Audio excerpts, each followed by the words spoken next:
Bab 1 pendahuluan, bagian latar belakang. Teknologi informasi adalah istilah yang merujuk pada pengguna komputer, perangkat keras, perangkat lunak, jaringan, dan sistem elektronik lainnya untuk mengumpulkan, menyimpan, memproses, mentransmisikan, dan mengambil informasi. Teknologi informasi melibatkan semua aspek yang berkaitan dengan penggunaan teknologi untuk memfasilitasi proses bisnis, penyimpanan data, komunikasi, analisis data, dan pengambilan keputusan. Toko A didirikan pada tahun 1966 berdasarkan izin usaha yang diperoleh dari Dinas Perizinan, maka toko ini bergerak dalam bidang sembako dan grosiran. Namun, seiring dengan perkembangan waktu dan guna memenuhi permintaan pasar, toko ini mulai memfokuskan diri di usaha segala plastik, segala bahan kue, dan segala alat perlengkapan ulang tahun. Salah satu kendala yang dihadapi toko ini terjadinya kekurangan karyawan, sehingga konsumen banyak yang mengeluh keterlambatan dalam melayani konsumen. Kurangnya karyawan dapat mengakibatkan penurunan kualitas layanan yang diberikan kepada pelanggan atau konsumen. Karyawan yang terlalu sibuk dapat memberikan perhatian yang memadai kepada pelanggan. Akibatnya, penurunan kepuasan pelanggan dan reputasi toko menjadi buruk. Dengan adanya pengrekrutan karyawan, maka pihak toko membutuhkan sebuah metode untuk memberikan kemudahan dalam pengrekrutan. Nah, pengrekrutan sendiri itu adalah salah satu cara menentukan keputusan menambah karyawan baru. Pengrekrutan merupakan bagian dari salah satu permasalahan yang terjadi dalam proses penerimaan karyawan baru, sehingga dapat melihat permasalahan yang ada pemecahan masalah sistem. Pendukung keputusan ini adalah menggunakan metode SAW atau Simple Adaptive Weighting.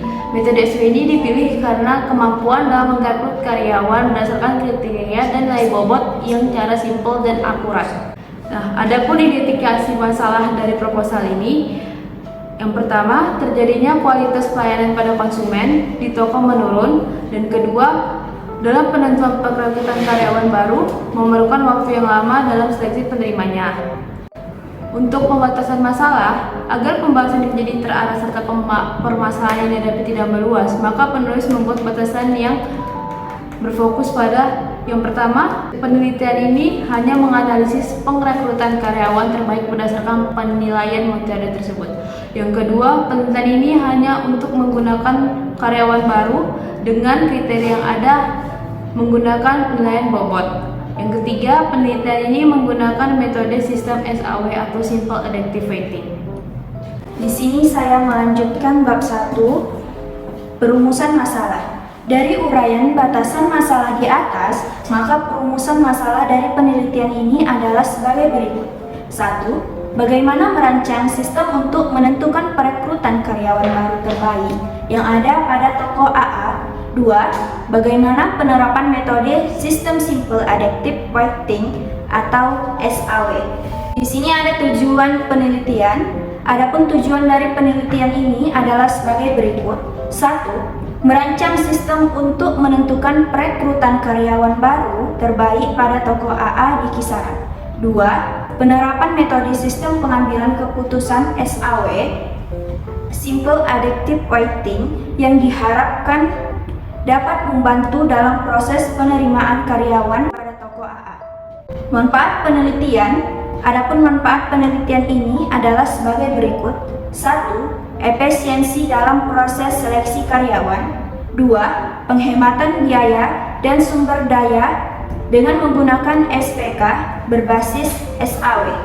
3. Meningkatkan pelayanan terhadap konsumen dengan lebih efektif dan efisien. Bab 2. Tinjauan pustaka. Dasar teori. Pengertian sistem. Sistem adalah suatu keputusan atau perkumpulan dari beberapa unsur komponen atau variabel yang berorganisasi, saling bertatap muka, saling berhubungan dengan yang lain. Sistem adalah satuan komponen serta elemen yang dihubungkan untuk memudahkan aliran informasi, materi atau energi untuk mencapai tujuan. Sistem adalah berinteraksi secara teratur dengan berbagai kelompok yang membentuk suatu yang utuh. Dari definisi di atas dapat disimpulkan bahwa sistem adalah beberapa kesatuan terdiri dari bagian-bagian yang berkaitan dengan usaha dalam mencapai tujuan tertentu. Di sini saya melanjutkan bab 2 tentang sistem pendukung keputusan. Pendukung keputusan adalah suatu informasi berbasis komputer yang menghasilkan berbagai alternatif keputusan untuk membantu manajemen dan memberikan penanganan berbagai permasalahan yang terstruktur maupun tidak terstruktur dengan menggunakan data dan model. Sistem pendukung keputusan mendefinisikan bahwa sistem pendukung keputusan dapat menangani situasi yang terstruktur dan semi tidak terstruktur. Sebuah masalah dapat dijelaskan sebagai masalah terstruktur dan tidak terstruktur dengan si pengambil keputusan atau suatu spesifik.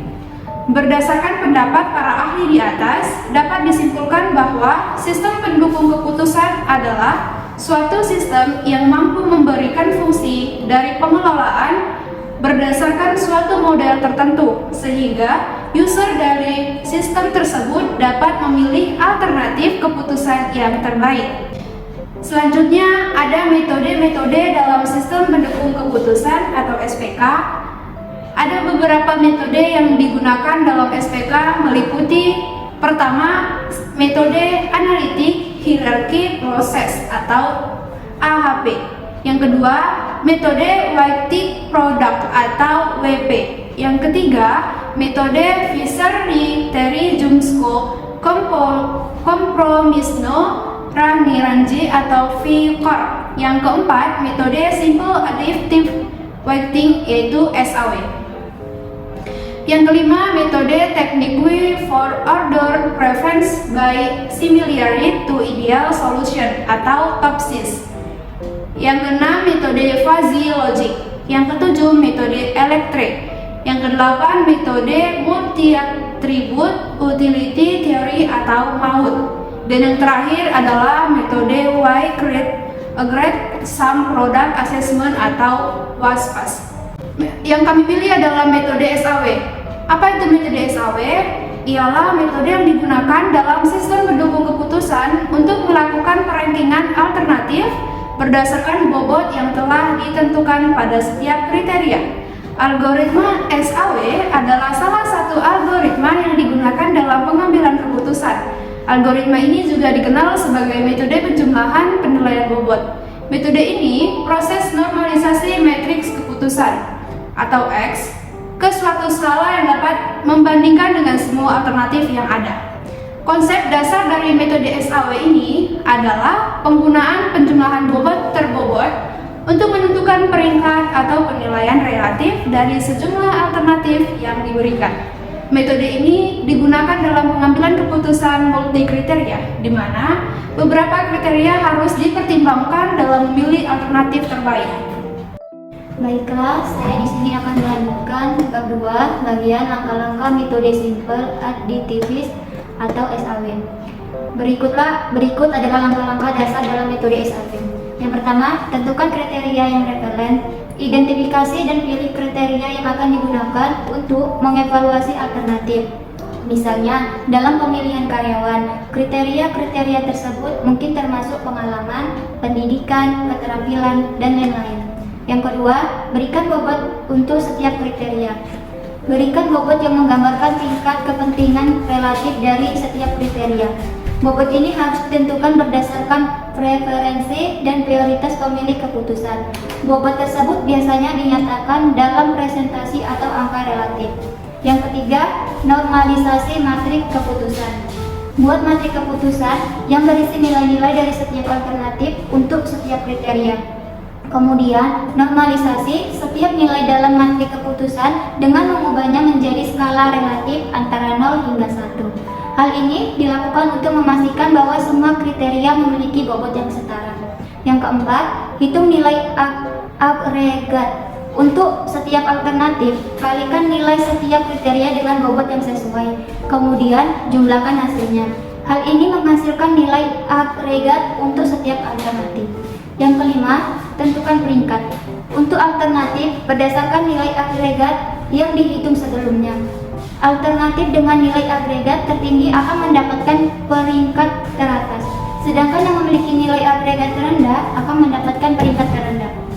Langkah-langkah penyelesaian SAW diberikan bersamaan sebagai berikut. Untuk mencari dinamiknya RIJ sama dengan XIJ dibagi max XIJ. Lalu untuk mencari biaya kosnya, RIJ sama dengan min XIJ dikali XIJ. Keterangannya, RIJ ranting kinerja normalisasi. Max XIJ nilai maksimum dari setiap baris kolom. Min XIJ nilai minimum dari setiap baris kolom. XIJ baris dan kolom matriks. Benefit jika nilai terbesar adalah terbaik, cost-nya jika nilai terkecil. Lalu di sini ada aliran sistem informasi. Aliran sistem informasi adalah suatu bagan yang menggambarkan arus logika dari data yang akan diproses dari awal suatu program sampai akhir program. Bagan alir terdiri dari simbol-simbol yang akan dikerjakan. Yang pertama, simbol multi dokumen. Keterangannya dokumen input atau output yang bisa dibaca seperti printer. Yang kedua, simbol kegiatan manual. Keterangannya kegiatan yang dilakukan secara manual. Yang ketiga, segitiga simpanan software. Keterangannya file non-komputer yang diarsipkan. Yang keempat, proses. Keterangannya kegiatan yang dilakukan dengan menggunakan pengoperasian komputer. Yang kelima, hard disk. Keterangannya input atau output menggunakan hard disk. Yang keenam, garis alir. Keterangannya arus dari proses. Dan yang terakhir ada disket. Keterangannya menunjukkan input atau output menggunakan disket. Di sini saya akan melanjutkan bab 3, yaitu metodologi penelitian. Yang pertama, kerangka kerja. Penelitian kerangka kerja ini merupakan langkah-langkah yang akan dilakukan dalam penyelesaian yang akan dibahas. Adapun kerangka kerja penelitian yang digunakan adalah yang pertama, pengumpulan data, identifikasi masalah, studi literatur, perancangan sistem, pembangunan dan pengujian sistem, hasil dan kesimpulan. Selanjutnya yaitu metode penelitian. Secara umum, metode penelitian didefinisikan sebagai suatu kegiatan ilmiah yang terencana, terstruktur, sistematis, dan memiliki tujuan tertentu, baik praktis maupun teoritis. Dikatakan sebagai kegiatan ilmiah karena penelitian dengan aspek ilmu pengetahuan dan teori. Terencana karena penelitian harus direncanakan dengan memperhatikan waktu, dana, aksesibilitas terhadap data dan tempat. Metode penelitian yang digunakan dalam penelitian ini adalah penelitian kuantitatif. Metode kuantitatif dipilih jika penelitian yang dilaporkan menggunakan analisis.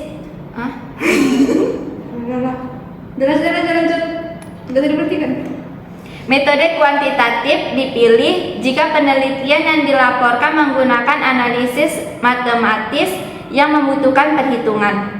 Tujuan metode penelitian kuantitatif ini adalah untuk mendeskripsikan objek yang diteliti, yaitu penentuan pengrekrutan karyawan pada toko AA kisaran dengan menggunakan metode SAW. Selanjutnya, teknik pengumpulan data. Teknik pengumpulan data merupakan suatu cara yang sifatnya sistematis dan objektif dengan tujuan untuk memperoleh dan mengumpulkan data dan informasi yang diteliti secara detail dan benar.